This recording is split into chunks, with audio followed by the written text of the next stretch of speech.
What's up, guys? Welcome back to another episode of Out of the Park Baseball 26, where we are rebuilding the Pittsburgh Pirates, and we're joining you today from the first-year player draft in the year 2028. It is July 11th, 2028. Our Pirates are competing for an NL Division or an NL Central title this year. Last we left off, we kind of we're sliding into the draft here. Just sort of middle of our division. We're now 7.5 back of the Cincinnati Reds, who are at the top and have really heated up as of late. So we're kind of stumbling a bit, but today we're going to pivot our attention forward to the first-year player draft. Last we had left off, we sort of reviewed the players available to us and narrowed our options down to just a couple of guys here who happen to also be recommended by our scout, Travis Martin and Ben Small. So I think I've made a decision on who we're going to take. I appreciate any comments we got on the last video, but I'm going to kind of make an executive decision here, and we're going to stick with that, and that's going to be what we're going to roll with through the draft. But the plan for today, speaking, I guess, broadly, is to, work through the first couple of rounds here on camera. I'll probably, go off and then come back on and do some research and then come back to you with who we're going to take. But I'll show the first couple of picks, and we can kind of look at that together, and then I'll, obviously continue to do the whole draft off camera. And I can circle back to, give you guys a debrief on everything that went down and all the interesting players we drafted in the later rounds. But before we get started, I, of course, wanted to say thank you for continuing to return to these videos. I definitely appreciate any support you can throw my way, whether that's just a quick like. I mean, that really does go a long way in boosting the reach of the channel, or, make your thoughts heard in the comments as well. I'm happy to go back and forth about the team, and feel free to criticize my drafting decisions here in this episode. I would love your opinion on everything we do, but let's get into it. Like I mentioned last we left off, we had kind of narrowed down our decision between Travis Martin and Ben Small, and I was looking a little bit off camera and just kind of I took a step away and then cleared my head, came back with fresh eyes. I really do like Travis Martin. He's kind of a typical catcher bat where it's nothing is going to truly wow you. He's going to put the ball in play, but it's not always going to get down. Like the BABIP at just a 50 is fine. He's not going to strike out, meaning he'll hit it like a pop fly or whatever, and then he'll hit the occasional home run. He's not really going to bring much speed, obviously. He's a catcher. You really are drafting him for the defense and the personality, I think. And that's certainly valuable. We don't really have a high-tier catching prospect at the moment. Ever since Omar Alfonso graduated, he's sort of, the solution for the time being, but we don't really have many guys to look forward to down the line in our system. We drafted a couple of catchers last year, but they're sort of just 45, 50 grade players. They're not as highly touted as Travis Martin would be. He would immediately step in and be our number one catcher. No question about it. And you do love that he is so young. He's, pretty solid all around. You can't, find a hole in his game, really. But, I don't think he's going to be the choice for me. I can't really pass up Ben Small, you guys, because the bat is just so much, further along and higher upside. And he brings the quality defense as well. I think, had he not been available, we could go with the catcher, every day of the week. But Big Boy is too appealing to me, and they're both the same bonus demand. I just can't pass up the opportunity to take Small.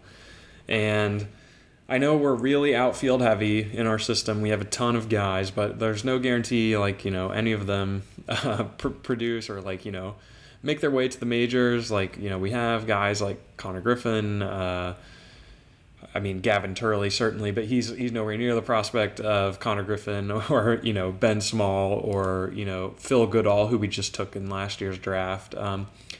I think because he's just 18, it's likely he's on a 3 or 4 year track before he's even at the majors, and by then we'll presumably have moved on from O'Neal Cruz and Tamar Johnson, and our outfield will look totally different. So it's all that to say it's difficult to predict what the team will look like by the time Ben Small is ready to debut in 3 to 4 years. I just think the upside is too great, and we're not going to pass that up. So that's my decision. Feel free to disagree with it if you so choose. But I'm curious to see if the finances are bugged this year. I have a sneaking suspicion that they are fixed because most of the players do have demands. Last year when we did the draft, if you watch that episode, we kept meeting the demand, and the math wasn't adding up at the end. It kept spitting out vastly different values. But anyway, let's get this underway here. We're going to go with Ben Big Boy Small as our first pick. Where is he from again? He is from San Jose, California. So welcome to the East Coast, Ben. We're going to go ahead and meet his demand of 8.5. It is a bit high, but we're going to have to just make things work with our subsequent picks. So we're going to capitalize on the 80 grade talent here and take our center fielder with pick number 16 in the first round. And boom, the draft is underway. It looks like the offer does align with what we clicked. So I think the latest patch maybe fix things. But let's just go ahead and do a quick sim to our next pick and kind of see who goes. There are a couple names I familiarize myself with. I'll kind of take a look and see. I'll note them if they get picked, but we're not picking again until the 15th pick of the second round. So we've got the rest of the first and some supplementals to go to. So let's see who goes. And okay. We still have some high-tier players on the board, including some college pitchers that I like, and a couple of good relievers as well. But if we scroll back here, I was hoping Ray Wiggins would have fallen to us. I really liked his profile, the plus control, even though he's only a 3-pitch guy. I liked the movement and the BABIP potential, the good work ethic. He was cheap as well with only a $750K bonus demand, so disappointed to see he went. Aiden Key, another guy I liked, first baseman, only wanted slot. But, we don't have a tremendous amount of, first base, talent in the system. And he projects to be a very plus defender, lefty bat. Sad to see him go. There are definitely other guys here who we had looked at, but there was one in particular I wanted to spotlight. Let's see who took the catcher. Okay, Travis Martin ends up going to the Braves at pick 24. So he'll be in the NL, but not in our division. Stawicki we liked. He went to Seattle. Bobby Martinez I liked. He went to the Dodgers. And the player that it was this guy, Ruben Santamaria. I was taking a closer look at him, and he's extreme dev risk, but he's a college bat from LSU, bats righty, has good work ethic and excellent speed. I was looking at his ratings, and check out his outfield defense, y'all. He has 75 range, so he would be a tremendous center fielder if they pivot him there. We wouldn't have been able to afford him, even in the second round. His bonus demand would have been too high. So, it was more of just a fantasy, right? But the thought of having him running in the outfield would have been insane. But let's take a look at who's on the board here. I'm definitely going to pop off camera and do a deep dive into this on my own. But it looks like there are a couple of pitchers here who are ranked highly in the draft pipeline's eyes. The top on the board is actually, we don't see much in him, Aaron Patterson. He's the lefty who's just very stuffy. Let me take a look here. So we've got, we're sorted for infielders. Let's go pitchers first. And we've got our high schoolers here who we looked at earlier. Bill Weiner, who is very far along in a number of categories, but does profile to have good control and 3 elite pitches and, good BABIP and movement. He's committed to Stanford, so that's a positive sign. He does want 1.4. Our slot value here is 1.7, so he would be slightly under, but not tremendously under. If we're trying to stick to our 10 mil budget, we only have 1.5 left to spend on the whole draft, so we'll have to take that into consideration for sure, which is maybe like what makes these college pitchers a little bit more appealing here. There's Luis Carrillo, who's also a high schooler, I guess, wanting $650K, Chris McNay, Jason Andrews, and John Corbett's expensive, but we have Joe Riley, and then we kind of get into this big group of 60 grade guys. Carrillo, if you want to refamiliarize yourself, is the righty, 6'4", 190 pitcher from Ohio. Looks decent. The fastball is not going to be dominant because he's not going to throw that hard, but good stamina. Low leader, though. I don't know that I love him in the second round. Chris McNay, I do maybe favor slightly more because he's good at holding runners and he's proven college arm, who we could push up to A-ball right away. He would be a 55 there. I don't love the BABIP being capped. I think I mentioned that when we looked at him in the last episode. But he's definitely interesting. And then we'll look at Jason Andrews too, since he's right here. But he's the lefty who, doesn't really have great. He throws a screwball. I guess that's what makes him weird. But he doesn't have overwhelming stuff. He's a very just movement heavy guy. Joe Riley as well here. We only have high scouting on him, so not super confident taking him. If I had to, I would favor Carrillo or McNay, I think, if I was looking at pitcher here. In terms of batters, we do have Adam Woods, who wants $10.5 million, so we will not be doing that for Mr. Reliable. It's just not going to happen.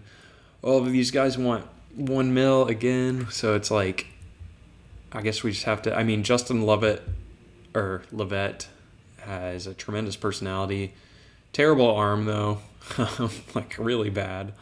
Good at stealing, good at running the bases. Profiles as a good contact, leadoff type hitter. He can maybe play slightly better defense in the outfield. No, not really. He's just 40. So his arm is really bad. That's so weird. He's interesting, I guess. Mike Martin is a first baseman, righty, college, junior, Towson University. He kind of reminds me of the first baseman Joey Giles, who we took last year a little bit. Not the best eye, but 6'6", 215, he's pretty far along. It just depends if we want to, go up to $1 million. Chris Mashburn, we already took an outfielder, and he has low work ethic, so I don't love him, even though he does look pretty serviceable across most categories. Butch Bellew, also a terrible personality here. Oh, I don't know, guys. I don't know. I did see interesting when I was looking at this class. This will be the last thing, and then I'll pop off camera and do all this on my own. I saw this player, Omar Cerna, who, funnily enough, if you go into his history, was taken in the very first year of the sim in the 2025 first-year player draft out of high school. He was drafted at pick 1.8 by the Toronto Blue Jays, and he failed to sign. He went to college at LSU. And funnily enough, is now not projected to go until the third or fourth round of the draft. But he's got a huge arm behind the plate.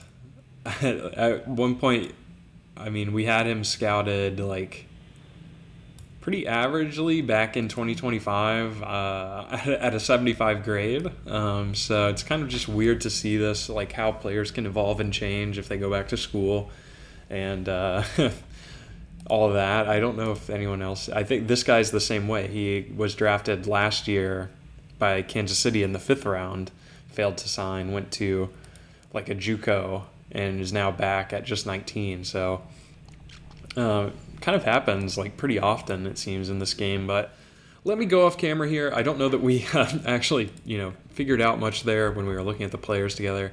So let me kind of look at our strategy and see what makes sense for us to do.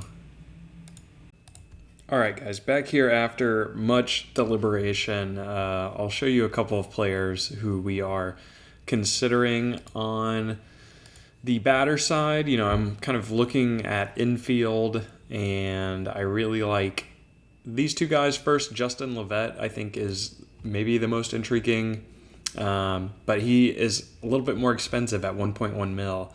And, I don't know if I want to push that high on the budget. Like, I'm just, once you see who I think I'm going to take, you'll be like, well, it's not that big of a difference. But I'm trying to, go as low as I can here.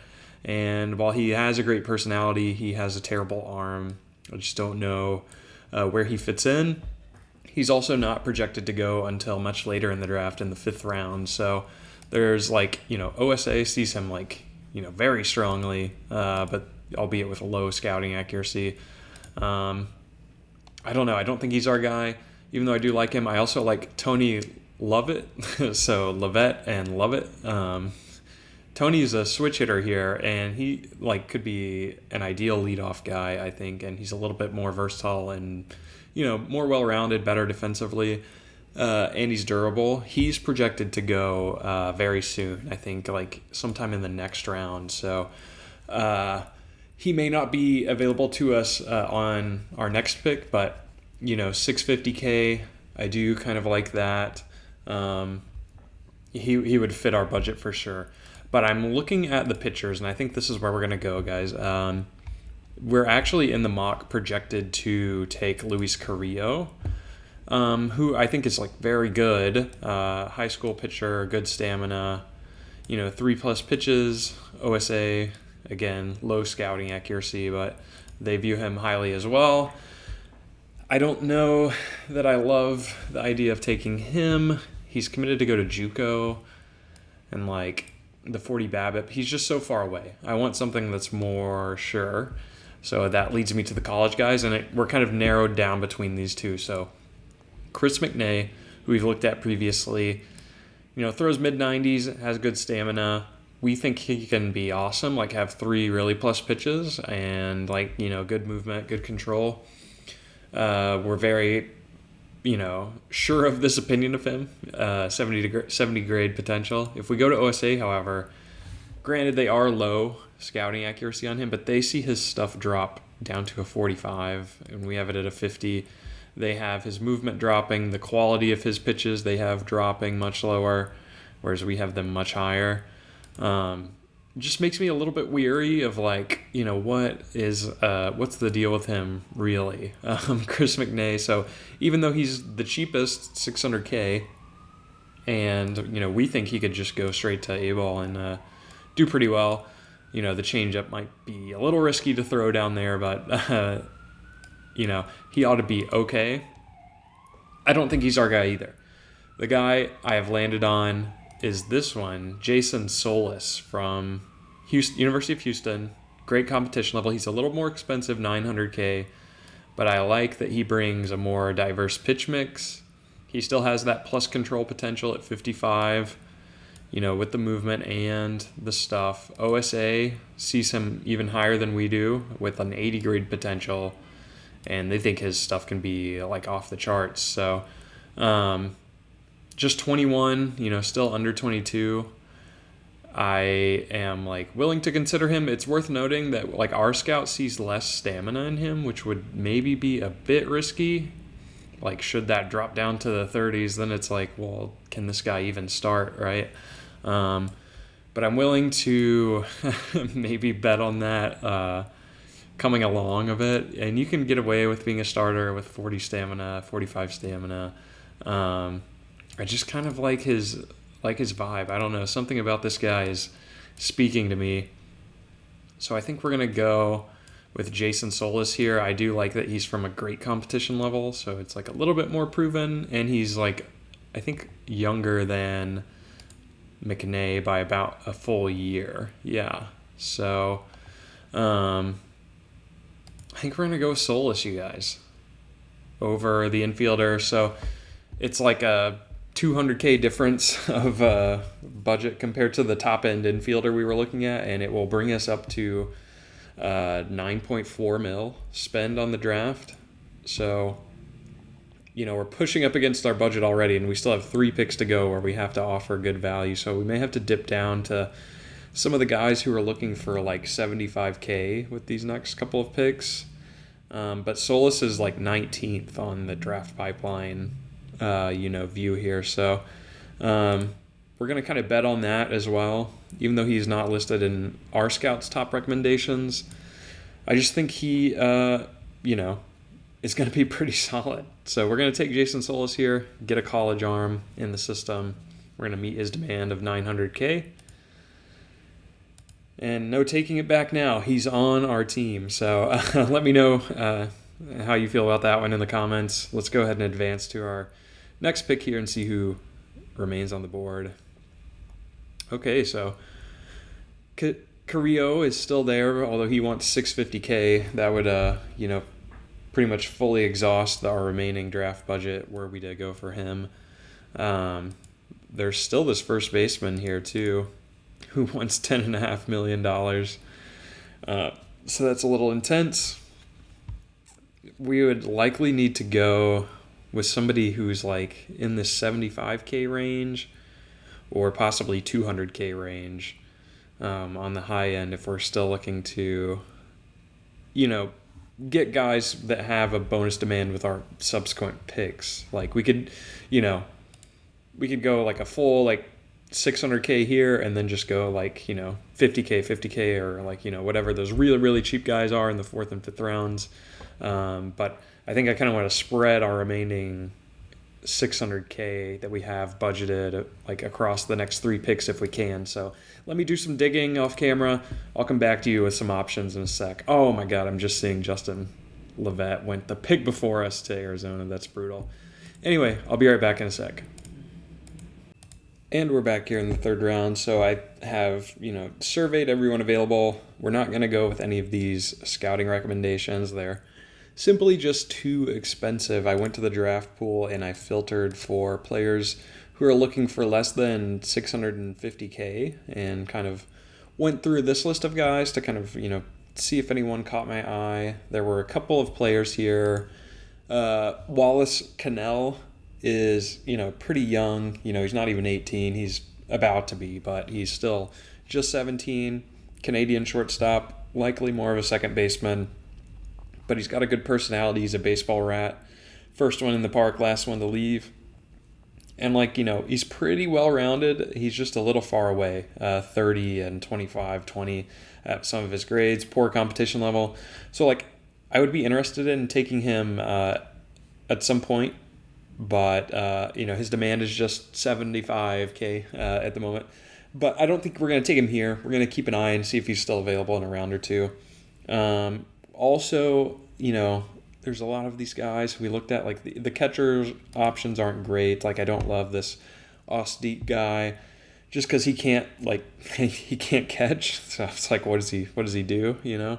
So I don't love him.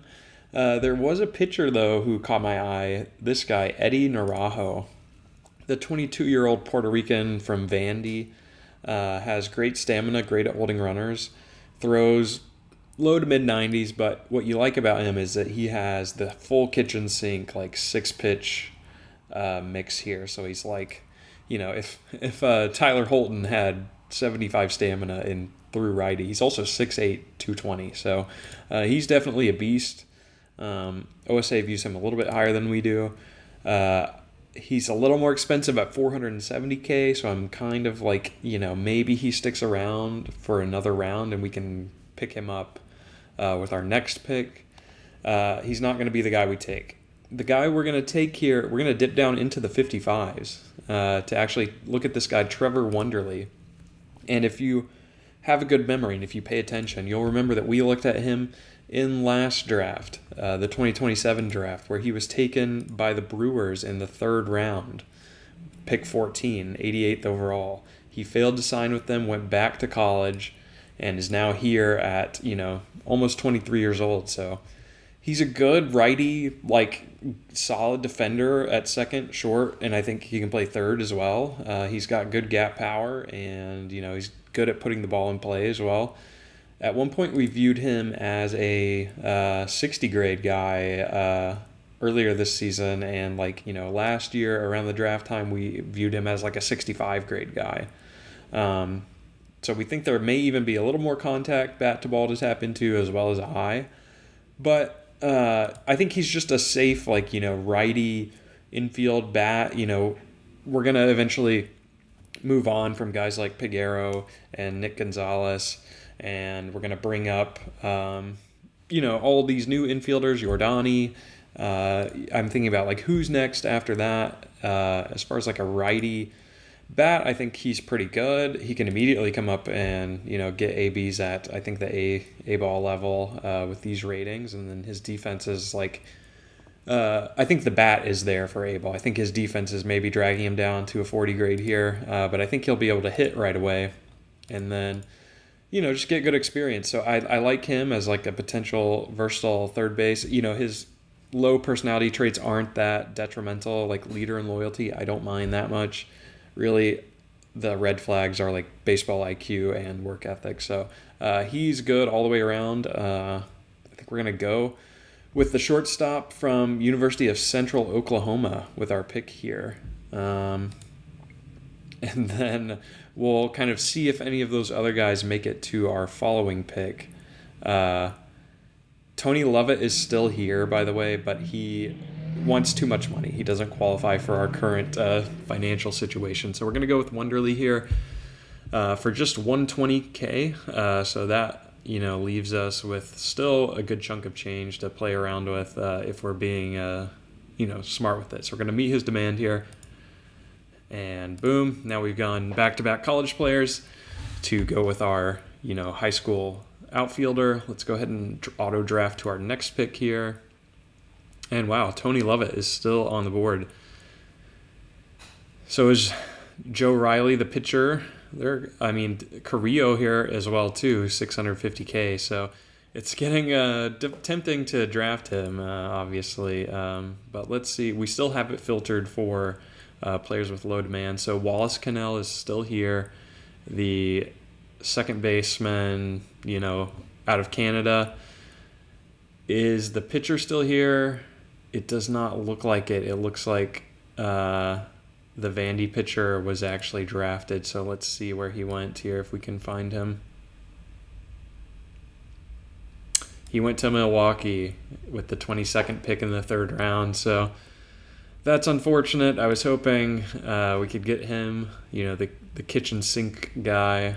I'm not seeing any other really notable names that have been taken, since then that we're looking at particularly hard, but there's still like a good, if we just clear the filter here, there are still a lot of good players available to us, some of which are, pretty cheap. So let me dive in. I'll come back to you with some more options in just a bit, and we can keep things moving.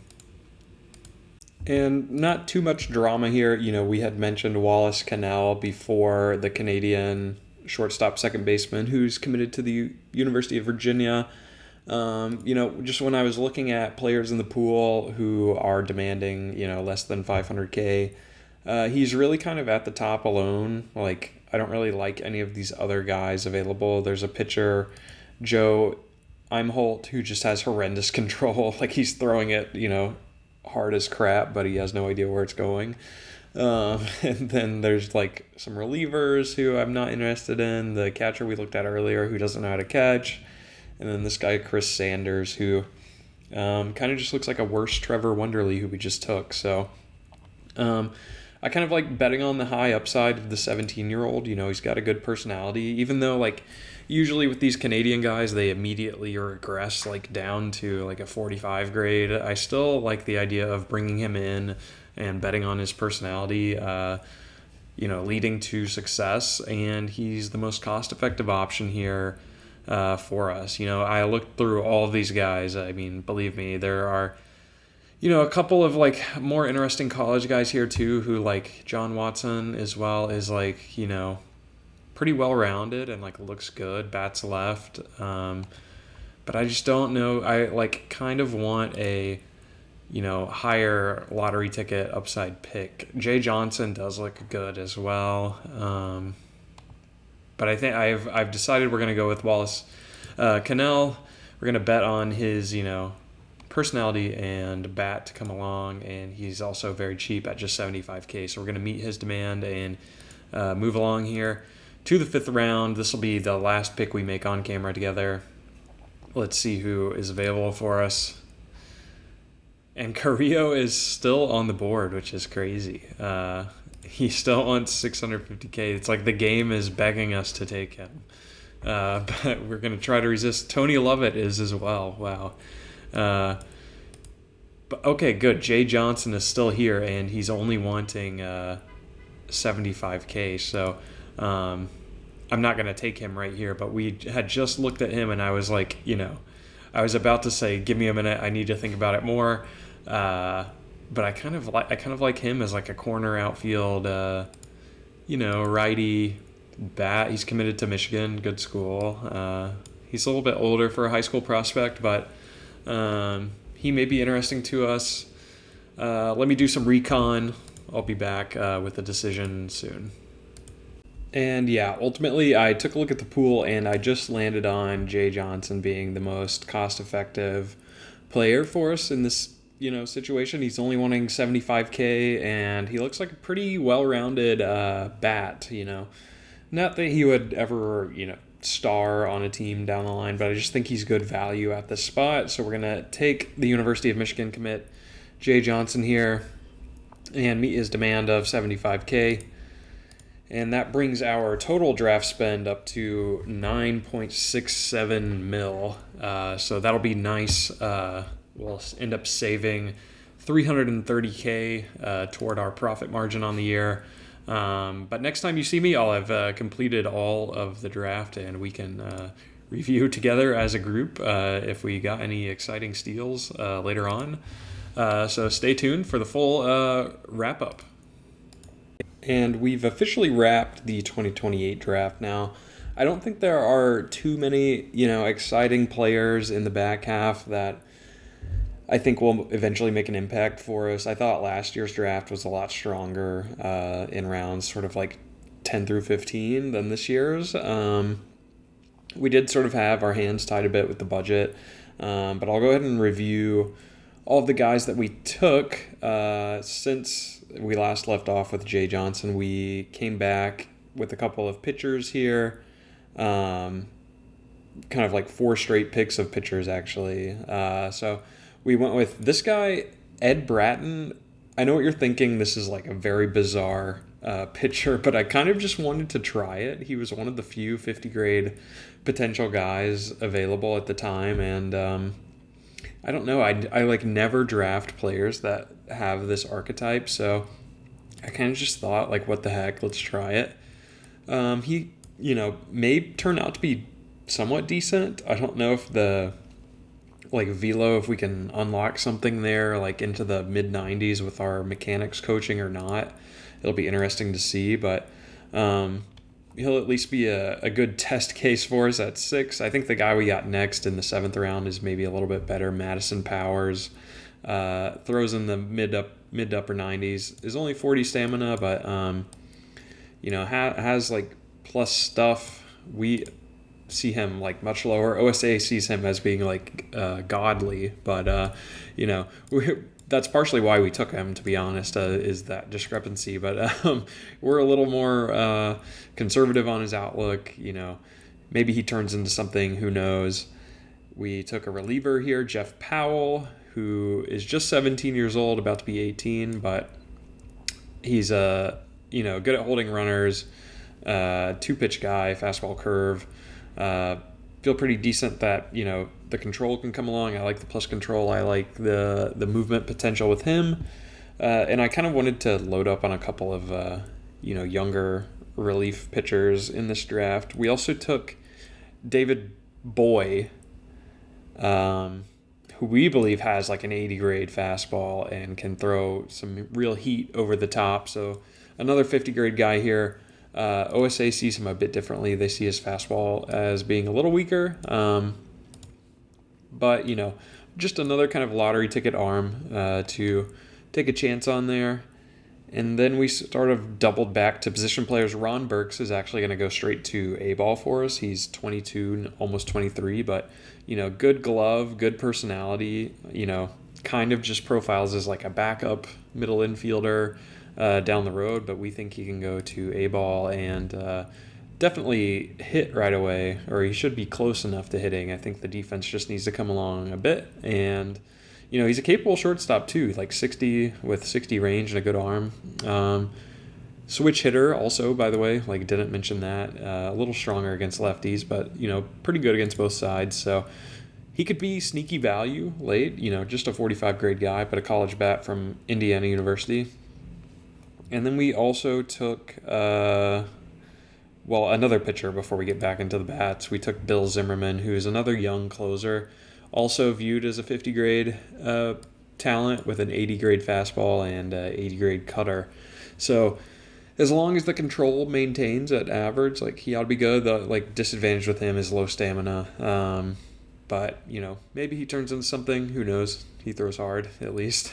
Then we got a sort of project-y American first base prospect who can just hold down that role for us at the rookie ball team. Now that we've graduated Jacob Parker out of that role, we need somebody to step in and play first base. So felt like John Alcare was the best available prospect for us. Lefty bat, decent contact and eye, good work ethic. Maybe the power comes along eventually, but not really putting too many expectations on him. We also took Zach Hammer, who is a bit older, but a catcher. We think he can go straight to A ball for us. So we're sending him straight to the Florida League, where he's maybe a little underdeveloped, but I want him to get some ABs this season.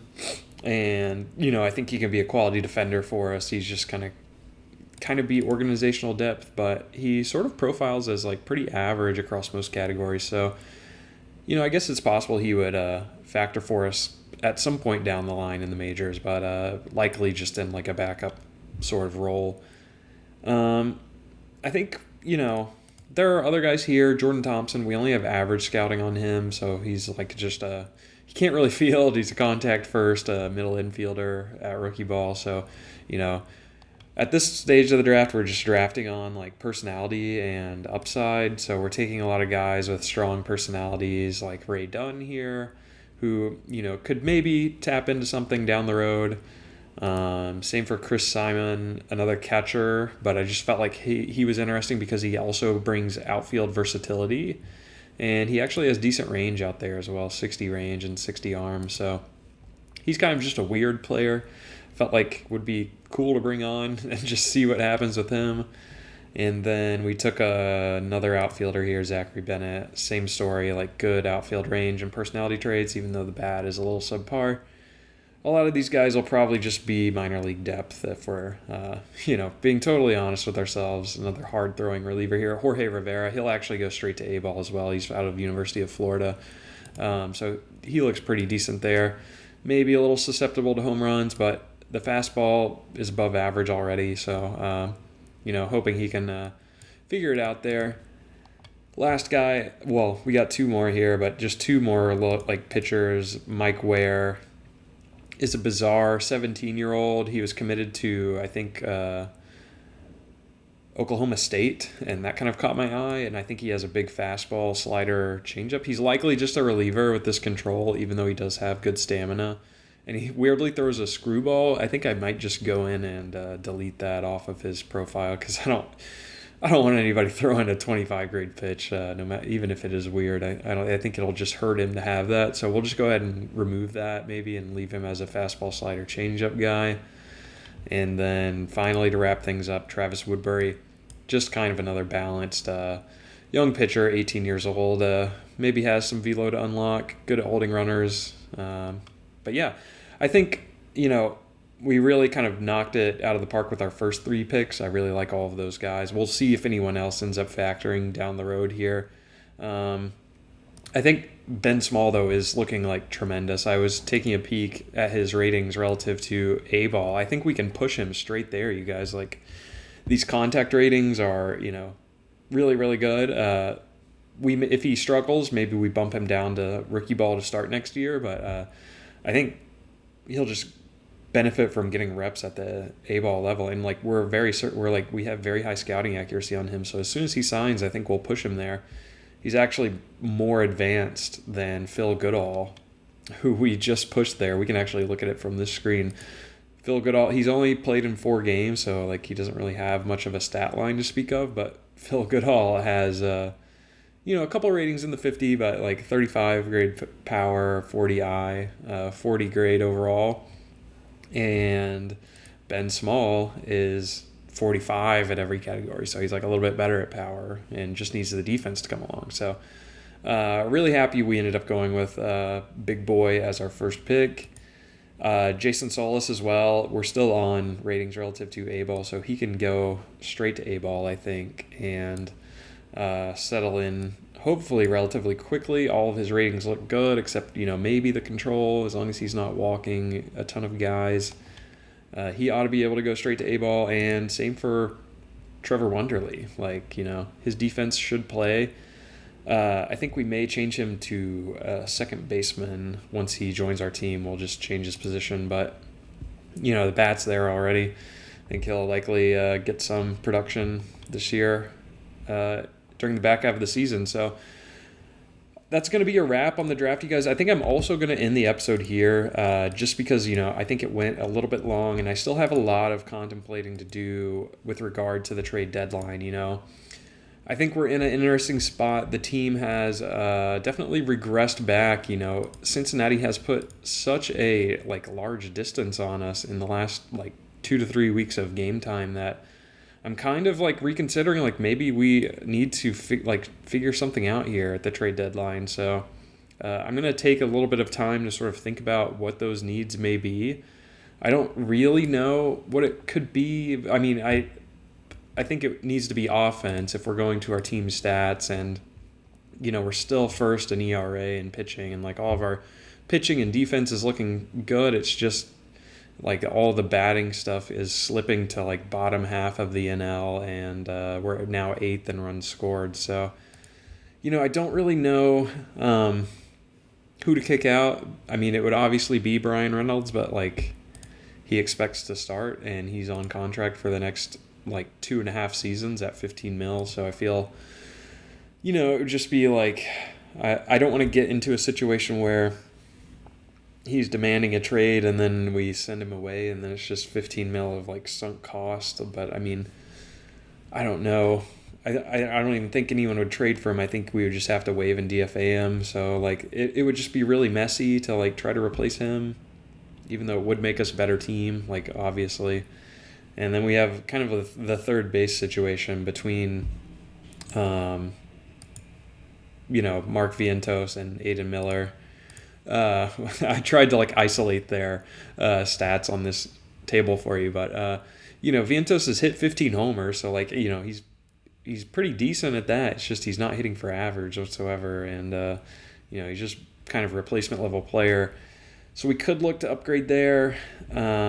If we take, I don't know, the pitching situation is pretty fine. No one's really terrible. JoJo is terrible, but I still am committed to the ratings here. Usually I'm very much production forward. Production is going to dictate my decisions, but this is such a huge disconnect from his rating. I have to believe he can bounce back at some point. And everyone else has been pretty solid. Oviedo is maybe slipping slightly, but I don't think having replacement level middle relief is our big issue at the moment. I think it's likely just offense.